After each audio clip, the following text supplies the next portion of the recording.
നിയമസഭയിലേക്ക് മത്സരിക്കാനായി പ്രതീക്ഷിക്കാതെ നറുക്കുവീണതാണ് PN വൈശാഖിന്റേത്. കിട്ടിയ അവസരം അരയും തലയും മുറുക്കി തെരഞ്ഞെടുപ്പിന്റെ പ്രചാരണത്തിലാണ്.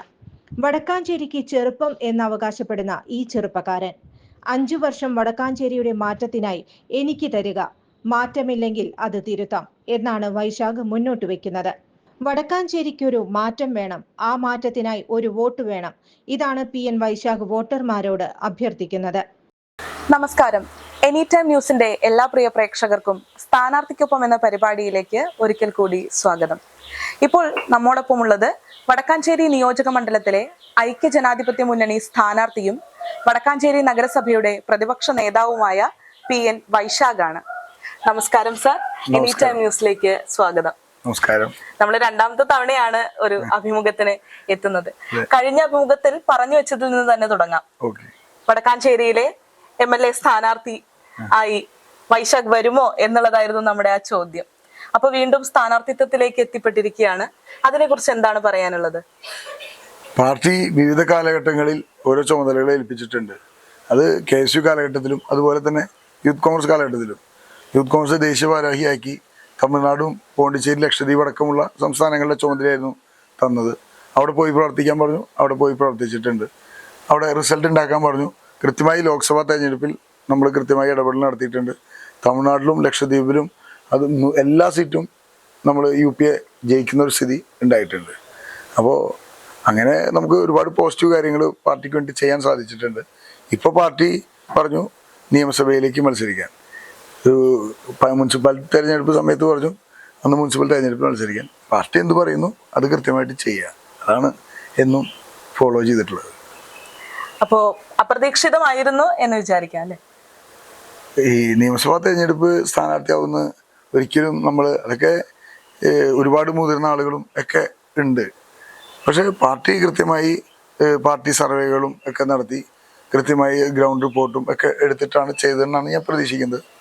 നമ്മുടെ അടുത്ത് കൃത്യമായി പറഞ്ഞു നിയമസഭയിൽ നിങ്ങൾ സ്ഥാനാർത്ഥിയാവാൻ സാധ്യതയുണ്ട്, പരിഗണിക്കപ്പെടുന്ന പേരുകളിലുണ്ട് എന്ന് നമ്മുടെ അടുത്ത് ഒരു മാസം മുമ്പ് പറയുന്നു. പക്ഷേ സ്ഥാനാർത്ഥി ലിസ്റ്റ് അടിച്ചു വരുന്നത് വരെ നമ്മൾ സ്ഥാനാർത്ഥിയാവും എന്നുള്ളൊരു കോൺഫിഡൻസ് ഒന്നും ഉണ്ടായിരുന്നില്ല. പക്ഷേ പാർട്ടി ചുമതല ഏൽപ്പിച്ചു. തീർച്ചയായിട്ടും ആ ചുമതല പൂർണ്ണമായും വിനിയോഗിക്കും. UDF സർക്കാർ അധികാരത്തിൽ വരുമ്പോൾ വടക്കാഞ്ചേരി എന്ന് പറയുന്ന UDFന്റെ സീറ്റ് അത് തിരിച്ചു പിടിക്കും. അതാണ് എൻ്റെ ഉത്തരവാദിത്വം. അത് AC സെക്രട്ടറി ഇൻചാർജായി ലഭിച്ച സഞ്ജയ് ജി, അദ്ദേഹം ഏറ്റവും ക്രെഡിബിളായി പൊതുപ്രവർത്തനം നടത്തുന്ന വ്യക്തിത്വമാണ്. മഹാരാഷ്ട്രയിലെ 3 പ്രാവശ്യം MLA ആയ ആ ഒരു പവറുള്ള വ്യക്തിയാണ് അദ്ദേഹം. നമ്മുടെ വടക്കാഞ്ചേരി പോലെ ഒരു കൊച്ചു ഗ്രാമത്തിൽ വന്ന് ഒരു തെരഞ്ഞെടുപ്പിന് മേൽനോട്ടം വഹിച്ച് ഇവിടുത്തെ പ്രാദേശികമായ പാർട്ടി പ്രവർത്തകരെ ഒരുമിച്ചാക്കാൻ അദ്ദേഹം നേതൃത്വം നൽകി. അത് ഏറ്റവും അധികം AICCയോട് ഈ അവസരത്തിൽ കടപ്പെട്ടിരിക്കുക. എങ്ങനെയാണ് ജനങ്ങളിൽ നിന്ന് കിട്ടുന്ന ഒരു പ്രതികരണം? അത് നേരത്തെ സൂചിപ്പിച്ചത്, നമ്മൾ പോകുന്ന വീടുകൾ കയറിയുള്ള ക്യാമ്പയിനിലും അതുപോലെ കോളനികൾ കയറിയുള്ള വിസിറ്റുകളിലും ഒക്കെ നമുക്ക് ലഭിക്കുന്നത് അമ്മമാരും അതുപോലെ കൊച്ചുകുട്ടികളൊക്കെ നൽകുന്ന പിന്തുണ എന്ന് പറഞ്ഞാൽ എനിക്ക് ജീവിതത്തിൽ ഇനി ഇതിൽ അധികം ലഭിക്കാൻ ഇനി ഒന്നുമില്ല. കാരണം അത്രയ്ക്കും ആളുകൾ ഇഷ്ടപ്പെടുന്നു. ഒറ്റ കാര്യം പറയാനുള്ളൂ, ഞാൻ എന്നും അവരോടൊപ്പം ഉണ്ടാകും. കാരണം അത്രയും കമ്മിറ്റ്മെൻറ്റും അത്രയും സ്നേഹം ഈ ആളുകളുടെ അടുത്ത് എങ്ങനെ നമ്മൾ നന്ദി പറയേണ്ടു എന്ന് ചോദിച്ചാൽ അതറിയില്ല. കാരണം അത്രയ്ക്കധികം ആളുകൾ നമ്മളെ ഇഷ്ടപ്പെടുന്നു എന്ന് ഈ ഫീൽഡിൽ പോകുമ്പോഴാണ് നമ്മൾ മനസ്സിലാകുന്നത്. വടക്കാഞ്ചേരിയിലെ ജനങ്ങൾ അത് ഇരുകൈ നീട്ടി സ്വീകരിച്ചു. സാധാരണക്കാരായ ആളുകൾ, അമ്മമാർ, കൊച്ചുകുട്ടികൾ, അവർ ഓരോ സ്ഥലത്തും നമ്മൾ സ്വീകരണ പോയിന്റിൽ പോകുമ്പോൾ, ഈ സ്വീകരണ പോയിന്റിൽ നിന്ന് യാത്ര ചെയ്യുമ്പോൾ അനൗൺസ്മെന്റ് വണ്ടി പോകുന്ന കേട്ട് അകത്തുനിന്ന് ഓടി വന്ന് പൂക്കളുമായി വന്ന് തരുന്ന അമ്മമാർ, വെള്ളം മോനെ നീ വെള്ളം കുടിക്കുന്ന വെള്ളം കൊണ്ടുവന്ന് തരുന്ന അമ്മമാർ, അതുപോലെ കാത്തു നിൽക്കുന്ന ചേച്ചിമാർ, അങ്ങനെ കുട്ടികൾ, വയസ്സായ ആളുകൾ, വയസ്സായി കിടപ്പിലായ ആളുകൾ കാണാൻ വേണ്ടി വീടിൻ്റെ വരാന്തയിൽ അവർ ഇരിക്കുന്നതൊക്കെ കാണുമ്പോൾ അത് ഈ തെരഞ്ഞെടുപ്പിൽ എനിക്ക് തോന്നുന്നു എനിക്ക് ലഭിക്കാവുന്നതിൽ ഏറ്റവും വലിയ അംഗീകാരം എന്ന് പറയുന്നത് അത് തന്നെയാണ്. അപ്പൊ UDF വടക്കാഞ്ചേരിയിൽ അധികാരത്തിൽ വരികയാണെങ്കിൽ എന്തെല്ലാം വികസന പ്രവർത്തനങ്ങളാണ് ഇനി ചെയ്യാൻ ഉദ്ദേശിക്കുന്നത്? വടക്കാഞ്ചേരി ഒരുപാട് സാധ്യതകളുള്ള ഭൂമിയാണ്. അത് ഓരോ മേഖല എടുത്തു കഴിഞ്ഞാൽ, വിദ്യാഭ്യാസമാണെങ്കിലും ടൂറിസം ആണെങ്കിലും അതുപോലെ ആരോഗ്യരംഗത്തും അതുപോലെ ഇൻഡസ്ട്രിയൽ വിപ്ലവങ്ങളാണെങ്കിലും ഇതിനെല്ലാം ഒരുപാട് സാധ്യതകളുള്ള ഭൂമിയാണ്.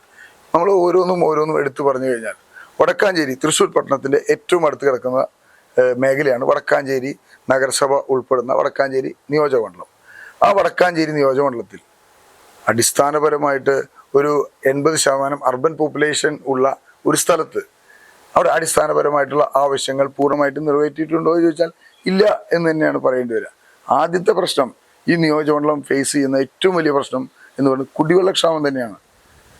തൃശ്ശൂർ ജില്ലയിൽ നമ്മൾ ഇത്രയ്ക്കധികം പുഴകളും ഒക്കെ പോകുന്ന മേഖലയിൽ ഇന്നും കുടിവെള്ളം ക്ഷാമമായി ടാങ്കർ ലോറികൾക്ക് കാത്തു നിൽക്കുന്ന അമ്മമാർ എത്രയുണ്ടെന്ന് ചോദിച്ചാൽ എണ്ണാൻ സാധിക്കില്ല, അത്രയ്ക്കധികം. ഇത് 2026. ഈ ഏറ്റവും ഒരു മനുഷ്യന്റെ ബേസിക് ആയിട്ടുള്ള നീഡ്സിൽ പെടുന്ന കുടിവെള്ളം, പാർപ്പിടം.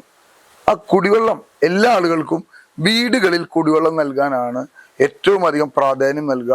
അത് തന്നെയാണ് ഏറ്റവും വലിയ ചാലഞ്ച്.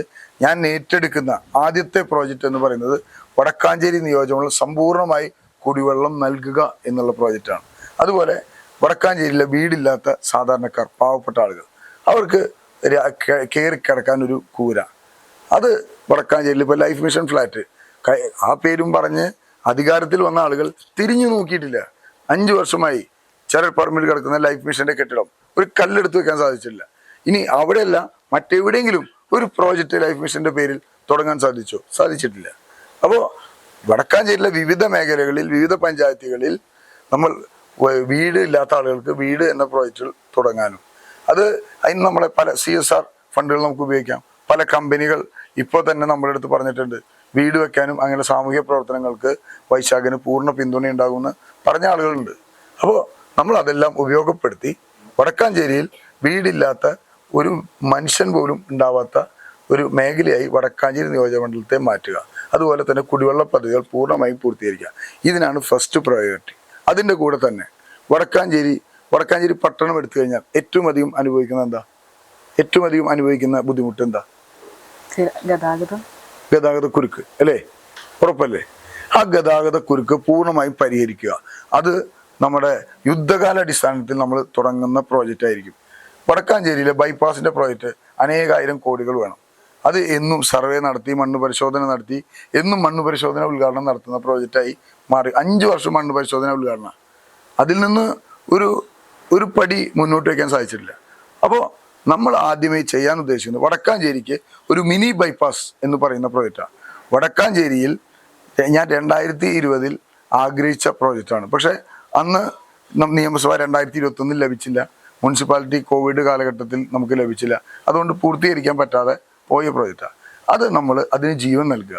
വടക്കാഞ്ചേരി ബസ് സ്റ്റാൻഡിന്റെ പരിസരത്തിൽ നിന്ന് തുടങ്ങി പാലസ് റൂട്ടിലൂടെ പോയി വടക്കാഞ്ചേരി ഗ്രൗണ്ടിന്റെ പരിസരത്തിൽ കൂടെ പോയി അവിടെ ഒരു പാലം നിർമ്മിച്ചാൽ, റെഗുലേറ്റർ കം ബ്രിഡ്ജായി ഒരു പാലം നിർമ്മിച്ചാൽ അതിന് നബാർഡിന്റെ സഹായം ലഭിക്കും.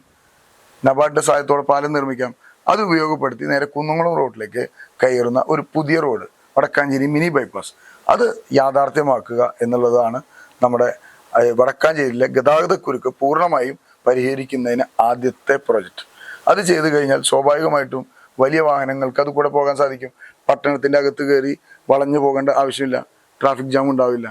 ഇതാണ് നമ്മൾ വടക്കാഞ്ചേരി ട്രാഫിക്കുമായി ബന്ധപ്പെട്ട് ആദ്യം ചെയ്യാൻ ഉദ്ദേശിക്കുന്ന പ്രോജക്റ്റ്. അതിൻ്റെ കൂടെ തന്നെ നമ്മുടെ ബൈപ്പാസിന്റെ അലൈൻമെന്റ്, അത് മുമ്പ് അനിലക്കര MLA ആയിരുന്ന കാലഘട്ടത്തിലാണ് അന്ന് അലൈൻമെന്റും കാര്യങ്ങളൊക്കെ ആ പ്രോജക്റ്റ് ഓണായത്. ആ പ്രോജക്റ്റിന് വേണ്ട പിന്തുണ നൽകി ആ പ്രോജക്റ്റ് പൂർത്തീകരിക്കാൻ വേണ്ട നടപടികൾ സ്വീകരിക്കുക എന്നുള്ളതാണ് നമ്മുടെ വടക്കാഞ്ചേരിയെ പൂർണ്ണമായി ട്രാഫിക്കിൽ നിന്ന് മോചിപ്പിക്കാനുള്ള പ്രോജക്റ്റുകളായിട്ട് നമ്മൾ ഉദ്ദേശിക്കുന്നത്. പിന്നെ വടക്കാഞ്ചേരി എന്ന് പറഞ്ഞാൽ വടക്കാഞ്ചേരി പട്ടണം മാത്രമല്ല, 7 പഞ്ചായത്തുണ്ട്, വടക്കാഞ്ചേരി നഗരസഭയുണ്ട്. ഈ 7 പഞ്ചായത്തിലും വടക്കാഞ്ചേരി നഗരസഭയിലും കുട്ടികൾക്ക് കളിക്കാൻ ഒരു നല്ല കളിക്കളമുണ്ടോ? ഒരു കളിക്കളം വടക്കാഞ്ചേരി ബോയ്സ് ഹൈസ്കൂൾ ഗ്രൗണ്ട് തന്നെ ഇപ്പോൾ എന്താ സ്ഥിതി എന്ന് നിങ്ങൾ ഈ ക്യാമറയുമായി പോയി നോക്കിയാൽ മനസ്സിലാവും. അവിടെ പരിസരത്തെ ആളുകൾക്ക് ജീവിക്കാൻ പറ്റാത്ത സാഹചര്യമാണ്. പൊടി പറന്ന് ഒരു വൃത്തിയായി പുൽത്തകിടായിരുന്ന ഗ്രൗണ്ടിൽ കുറെ മണ്ണ് വാരിയിട്ട് അത് JCB ഉപയോഗിച്ച് പരത്തി കഴിഞ്ഞാൽ സ്വാഭാവികമായിട്ട് ആ പൊടി പറക്കും. അവിടെ വാഹനങ്ങൾ ഓടിക്കഴിഞ്ഞാൽ ചെളി എല്ലാത്തിനെയും ട്രാക്ക് വീഴും. കളിക്കാൻ പറ്റാത്ത സ്ഥിതിയാണ്. ഞങ്ങളൊക്കെ കളിച്ചിരുന്ന ഗ്രൗണ്ടാണ്. അപ്പോൾ വടക്കാഞ്ചേരി ബോയ്സ് ഹൈസ്കൂൾ ഗ്രൗണ്ട് പോലെ ഈ നിയോജകമണ്ഡലത്തിലെ 7 പഞ്ചായത്തിലും വടക്കാഞ്ചേരി മുണ്ടത്തിക്കോട് മേഖലയിലും സ്പോർട്സിന് പ്രാധാന്യം നൽകി പുതിയ സ്പോർട്സിന്റെ പറ്റുന്ന രീതിയിലുള്ള ഗ്രൗണ്ടുകളും ഇൻഡോർ സ്റ്റേഡിയങ്ങളും വിവിധ മേഖലകളിൽ സ്ഥാപിക്കുക എന്നുള്ളതാണ് നമ്മുടെ അടുത്ത പ്രോജക്റ്റ്. ഈ നാട്ടിലെ ചെറുപ്പക്കാർക്ക് വേണ്ടി സ്പോർട്സ് അഭിരുചിയുള്ള ചെറുപ്പക്കാർ ഇപ്പോൾ കളിക്കാൻ പലപ്പോഴും തൃശ്ശൂരിനെയാണ് ആശ്രയിക്കുന്നത്. തൃശ്ശൂരിലെ ക്ലബ്ബുകളുടെ ഗ്രൗണ്ടുകളെയാണ് ആശ്രയിക്കുന്നത്. അതിനൊരു മാറ്റമായി ഈ 7 പഞ്ചായത്തിലും വടക്കാഞ്ചേരി മുണ്ടത്തിക്കോട് വരുന്ന മേഖലയിലും ഗ്രൗണ്ടുകൾ സ്ഥാപിക്കുക. അവിടെ എക്സസൈസിന് വേണ്ട സൗകര്യങ്ങളോടുകൂടി ആധുനിക രീതിയിൽ വെള്ളം ഡ്രെയിൻ ചെയ്ത് പോവാവുന്ന രീതിയിൽ നിർമ്മിക്കുന്ന അന്താരാഷ്ട്ര നിലവാരത്തിലുള്ള ഗ്രൗണ്ടുകൾ നിർമ്മിക്കാനാണ് നമ്മുടെ യുവാക്കൾക്ക് നൽകുന്ന ഉറപ്പ്. അതുപോലെ തന്നെ വടക്കാഞ്ചേരിയിലെ നമ്മൾ ഈ പറഞ്ഞ 9 മേഖലകളായി 7 പഞ്ചായത്തും വടക്കാഞ്ചേരി മുണ്ടത്തിക്കോട് 9 മേഖലയാണ്. ആ 9 മേഖലയിൽ കുട്ടികൾക്ക് കളിക്കാൻ, അവർക്ക് ചെറിയ കുട്ടികൾക്ക് കളിക്കാൻ ഒരു പാർക്കുണ്ടോ? നമ്മൾ അർബനാണ്. തൃശ്ശൂർ പട്ടണം കഴിഞ്ഞാൽ ഏറ്റവും അർബനൈസ്ഡ് ആയിട്ടുള്ള 81% അർബനാണ് എന്ന് ഞാനല്ല പറയുന്നത്. കേന്ദ്ര സർക്കാരിൻ്റെ 2011 സെൻസസ് പ്രകാരമാണ് പറയുന്നത്. വടക്കാഞ്ചേരിയിൽ 81% അർബനും 19% റൂറൽ എന്ന് പറയുന്നത്. ആ അർബനിൽ കുട്ടികൾക്ക് കളിക്കാനുള്ള ഒരു പാർക്ക് പോലുമില്ല. അപ്പോൾ ഈ 9 മേഖല തിരിച്ച് കുട്ടികൾക്ക് കളിക്കാൻ നല്ല ജവഹർലാൽ നെഹ്റുവിൻ്റെ നാമധേയത്തിൽ പാർക്കുകൾ നിർമ്മിക്കുക എന്നുള്ളതാണ് നമ്മുടെ രണ്ടാമത്തെ ഇമ്പോർട്ടൻ്റ് ആയിട്ട് നമുക്ക് മുന്നോട്ട് വയ്ക്കാവുന്ന പ്രോജക്റ്റ്. അതിൻ്റെ കൂടെ തന്നെ നമ്മുടെ നാട് കൂടുതൽ ചെറുപ്പമാവുന്നു എന്ന് പറയുമ്പോൾ കൂടുതൽ പ്രായമാവുന്നു. നമ്മുടെ നാട്ടിലെ ചെറുപ്പക്കാർ മൈഗ്രേറ്റ് ചെയ്തുകൊണ്ടിരിക്കുക. ഇവിടെ മുഴുവൻ പ്രായമായ ആളുകൾ സീനിയർ സിറ്റിസൻസ് ആയിക്കൊണ്ടിരിക്കുന്നു. ആ സീനിയർ സിറ്റിസൻസ് എല്ലാവരും ഇപ്പം എന്താ, ഓരോ വീടുകളിൽ അടച്ചിട്ട മുറിയിൽ ഒറ്റയ്ക്ക് ഇരിക്കുന്ന സ്ഥിതിയാണ്. അതിനൊരു മാറ്റമായി ഈ നേരത്തെ സൂചിപ്പിച്ചതുപോലെ ഈ 9 മേഖലയിലും വെൽനസ് സെൻ്ററുകൾ, സീനിയർ സിറ്റിസന് വേണ്ടി വെൽനസ് സെൻ്ററുകൾ സ്ഥാപിക്കുക. അത് പകൽ വീട് പോലെ കുറേ കെട്ടിടങ്ങൾ പണിത് കൂട്ടുകയല്ല. അതിന് പകരം ആളുകൾക്ക് കഥ പറഞ്ഞിരിക്കാനും അവർക്ക് ക്യാരം ബോർഡും ചെസ്സും ഒക്കെ കളിക്കാൻ പറ്റുന്ന ഒരു സ്ഥലം, പ്രായമായ ആൾക്ക് പത്രം വായിച്ചിരിക്കാൻ പറ്റുന്ന ലൈബ്രറി അടക്കമുള്ള ഒരു സ്പേസ്, അതിൻ്റെ കൂടെ തന്നെ ഓപ്പൺ ജിമ്മിന് വേണ്ട സൗകര്യം, ആളുകൾക്ക് നടക്കാൻ സിന്തറ്റിക് ട്രാക്ക്. സ്വാഭാവികമായിട്ട് മുട്ടുവേദനയുള്ള ആളുകൾക്കൊക്കെ ആ സിന്തറ്റിക് ട്രാക്കിലൂടെ നടക്കുമ്പോൾ അവർക്ക് ആ കാലിൻ്റെ വേദനയും കാര്യങ്ങളും ഒന്നും ഉണ്ടാവില്ല. ദില്ലിയിലൊക്കെ പല പാർക്കുകളിലും നടക്കുന്ന മേഖല മുഴുവൻ സിന്തറ്റിക് ട്രാക്കാണ്. വളരെ രസമാണ് അത് കൂടെ നടക്കാൻ. അപ്പോൾ ഈ പാർക്കുകളിൽ സിന്തറ്റിക് ട്രാക്ക് ഉണ്ടാവും. അതുപോലെ യോഗ, ആളുകൾക്ക് കാലത്ത് യോഗ ചെയ്യാൻ വേണ്ട സൗകര്യം, ഒരുമിച്ച് കൂടിയിരുന്ന് ആ മേഖലയിലെ ആളുകളെല്ലാം ഒത്തുചേർന്ന് യോഗ ചെയ്ത് അവർ പരസ്പരം ഒരു സൗഹൃദത്തോട് കൂടി ജീവിക്കുന്ന ആ ഒരു ശൈലി, മെൻ്റൽ ഹെൽത്ത് അവരെ കുറച്ചും കൂടി പോസിറ്റീവ് ആക്കാൻ വേണ്ടി വെൽനസ് പാർക്കുകൾ വടക്കാഞ്ചേരിയിലെ 9 മേഖലയിൽ സ്ഥാപിക്കുക എന്നുള്ള പ്രോജക്റ്റും നമ്മൾ ഈ 5 വർഷത്തിനുള്ളിൽ പൂർത്തീകരിക്കും. ഇതൊക്കെയാണ് നമ്മൾ വടക്കാഞ്ചേരിയിൽ ആദ്യമായി എടുക്കാൻ പോകുന്ന പ്രോജക്റ്റുകൾ. ഇതിൻ്റെ കൂടെ തന്നെ വടക്കാഞ്ചേരി ആഗ്രഹിക്കുന്ന മറ്റു പ്രോജക്റ്റുകളുണ്ട്. ഇപ്പോൾ വാഴാനി ഗേറ്റ് ഇതുവരെയും ഒന്നും സംഭവിച്ചിട്ടില്ല. ഏറ്റവും അധികം തെക്കൻകര മേഖലയിലും അതുപോലെ വാഴാനി മേഖലയിലും ഊട്ടുപാറ മേഖലയിലും ആളുകൾ അനുഭവിക്കുന്ന ഏറ്റവും വലിയ ബുദ്ധിമുട്ടാണ് വാഴാനി ഗേറ്റ്. ആ വാഴാനിയിൽ ഒരു ഓവർ ബ്രിഡ്ജ് അല്ലെങ്കിൽ ഒരു അണ്ടർ പാസിനുള്ള പ്രോജക്റ്റ് ഇതുവരെയും അത് ഓണായിട്ടില്ല. അപ്പോൾ ആ പ്രോജക്റ്റിന് ജീവൻ ലഭിക്കുക, അതിനു വേണ്ട ഇടപെടൽ സംസ്ഥാന ഗവൺമെൻറ്റിലും അതുപോലെ കേന്ദ്ര ഗവൺമെൻറ്റിലും ഉണ്ടാക്കുക. അതിനുവേണ്ടി ഏതറ്റം വരെയും പോകാൻ നമ്മൾ തയ്യാറാണ്. അപ്പോൾ അങ്ങനെയുള്ള ആളുകളുടെ അടിസ്ഥാനപരമായിട്ടുള്ള ആവശ്യങ്ങളിൽ കൃത്യമായ ഇടപെടലുണ്ടാകും. അതിൻ്റെ കൂടെ തന്നെ വടക്കാഞ്ചേരിക്ക് മാറ്റത്തിൻ്റെ നാളുകൾ 5 വർഷം കഴിഞ്ഞ് താങ്കൾ എന്ത് ചെയ്തു എന്ന് ചോദിച്ചാൽ ഞാൻ ഈ പറഞ്ഞ കാര്യങ്ങളെല്ലാം പൂർത്തീകരിച്ചു എന്ന് എനിക്ക് പറയാൻ സാധിക്കും. അതിനുവേണ്ടിയാണ് വോട്ട് ചോദിക്കുന്നത്. ആ ഒരു മാൻഡേറ്റ് ചോദിക്കുന്നത് ഈ 5 വർഷത്തേക്കാണ്. നമ്മളൊരു മാറ്റം ആഗ്രഹിക്കുന്നു. ആ മാറ്റം സൃഷ്ടിക്കാൻ നിങ്ങളൊരു അവസരം നൽകണം. ആ അവസരം നൽകിയിട്ട് അത് ചെയ്തില്ലെങ്കിൽ നിങ്ങൾക്ക് തിരുത്താം, ഒരു സംശയമില്ല. ഈ പറഞ്ഞ വാക്കുകൾ പാലിക്കപ്പെട്ടില്ലെങ്കിൽ ഈ ക്യാമറയുടെ മുമ്പിൽ വെച്ച് പറയുക, നിങ്ങൾക്ക് തിരുത്താം. ഈ വാക്കുകൾ ഞാൻ പാലിക്കും. വടക്കാഞ്ചേരിക്ക് മാറ്റത്തിൻ്റെ കാലം ഉണ്ടാകും എന്ന് മാത്രമാണ് ഈ അവസരത്തിൽ പറയാനുള്ളത്. നമ്മുടെ നാട്ടിലെ ചെറുപ്പക്കാരെ ഈ നാട്ടിൽ കൂടുതൽ നിലനിർത്താൻ വേണ്ട അടിസ്ഥാനപരമായിട്ടുള്ള ഇടപെടൽ നമ്മുടെ ഭാഗത്തുനിന്നുണ്ടാവും. വടക്കാഞ്ചേരിയിൽ ഇപ്പോൾ ഉള്ളത് ഒരു സർക്കാർ കോളേജാണ്. വിദ്യാഭ്യാസ മേഖലയിൽ ഉന്നത നിലവാരത്തിലുള്ള വലിയൊരു സ്ഥാപനമില്ല. സ്വാഭാവികമായിട്ട് പുതിയ വിദ്യാഭ്യാസ നയം ഉണ്ടാക്കുമെന്ന് UDF സർക്കാർ വന്നാൽ ഉണ്ടാക്കുമെന്ന് UDFൻ്റെ പ്രകടന പത്രികയിലുണ്ട്. അത് ഉണ്ടാക്കുമ്പോൾ പുതിയ ആധുനിക രീതിയിലുള്ള കോഴ്സുകൾ വരും. വിദേശത്തുള്ള കോഴ്സുകൾ നമ്മുടെ നാട്ടിലേക്ക് വരും. ആ കോഴ്സുകൾ വരുമ്പോൾ അതിനു വേണ്ട വിദ്യാഭ്യാസ സ്ഥാപനങ്ങൾ സർക്കാരിൻ്റെയും എയ്ഡഡ് മേഖലയുമായി ചേർന്ന് വടക്കാഞ്ചേരിയിൽ ഉണ്ടാക്കും എന്നുള്ള ഉറപ്പ് ഈ അവസരത്തിൽ നൽകുക. അതിൻ്റെ കൂടെ തന്നെ ആ കോഴ്സുകൾ പൂർത്തീകരിച്ച ആളുകൾ, നമ്മുടെ നാട്ടിൽ പഠിക്കുന്ന ആളുകൾ വിദേശത്ത് ജോലിക്ക് പോവാത്ത ഒരു സ്ഥിതി, നമ്മുടെ തൊട്ടടുത്തുള്ള കെൽട്രോൻ്റെ സ്ഥലമടക്കം ഒരുപാട് ഭൂമി നമ്മുടെ പുറമ്പോക്കിൽ ഉപയോഗിക്കാതെ കിടക്കുന്നുണ്ട്. പിടിച്ചെടുത്ത ഭൂമികളുണ്ട്. അതുപോലെ ഉപയോഗിക്കാത്ത കമ്പനികളുടെ സ്ഥലങ്ങളുണ്ട്, കെൽട്രോൺ അടക്കമുള്ള. അവ ഉപയോഗപ്പെടുത്തി ആധുനിക ഇൻഡസ്ട്രിയൽ ബെൽറ്റായി വടക്കാഞ്ചേരിയെ മാറ്റുക.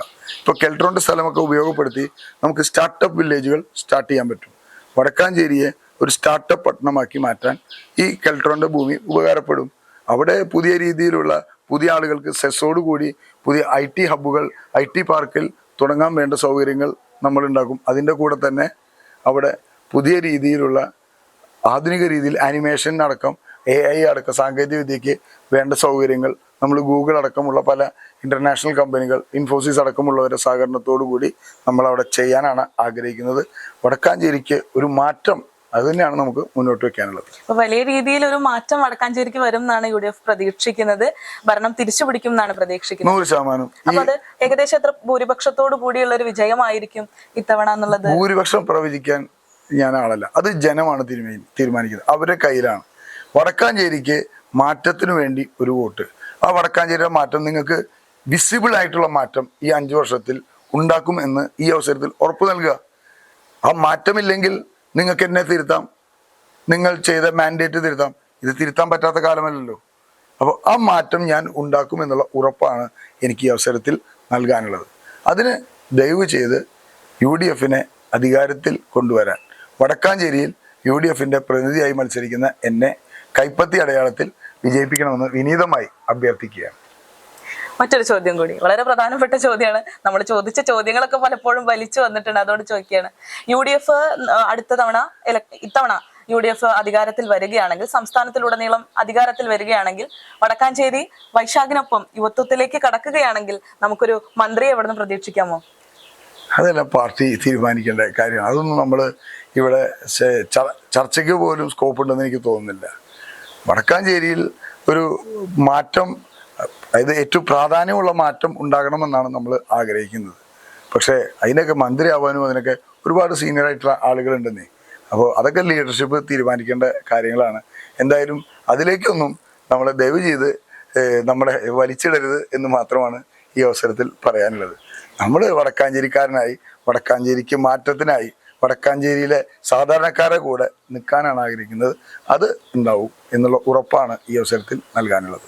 ഇലക്ഷന്റെ പ്രചരണങ്ങളൊക്കെ എൻ്റെ അന്തിമഘട്ടത്തിലേക്ക് എത്തുകയാണ്. ചൂട് പിടിച്ച ഇലക്ഷൻ തിരക്കുകളാണ് ഇപ്പോൾ. അപ്പൊ അതിന്റെ ഇടയിൽ, ഈ തിരക്കുകൾക്കിടയിൽ എനി ടൈം ന്യൂസിന് വേണ്ടി അങ്ങ് ഇത്രയും സമയം മാറ്റിവെച്ചതിന് തന്നെ എനി ടൈം ന്യൂസിന്റെ എല്ലാവിധ സ്നേഹവും ഒപ്പം നന്ദിയും അറിയിക്കുകയാണ്. കൂടാതെ എനി ടൈമിന്റെ പ്രേക്ഷകരോട് അങ്ങേക്ക് എന്താണ് പറയാൻ, കൂടുതലായിട്ട് എന്തെങ്കിലും പറയാനുണ്ടെങ്കിൽ അതുകൂടി പറയാം.